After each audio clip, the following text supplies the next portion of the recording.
না, আজকে আমার মাথায় আর চিন্তা ভাবনা নেই যে ক্লায়েন্ট কেমন হবে, ক্লায়েন্টের বাড়ির লোকজন কেমন হবে।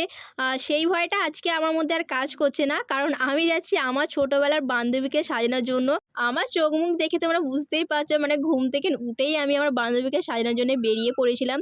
হ্যাঁ, আমাদের বন্ধুত্বের বয়স হয়ে যাবে 18-19। তো এর মধ্যেও কিন্তু আমাদের মান অভিমান অনেক কিছু হয়। তারপরেও কিন্তু আমরা একই সাথে আছি। হ্যাঁ, আমাদের অনেক নতুন ফ্রেন্ড আসে। তো তার মধ্যেও কিন্তু আমরা পুরনো বন্ধুত্ব কখনোই ভুলে যাই না।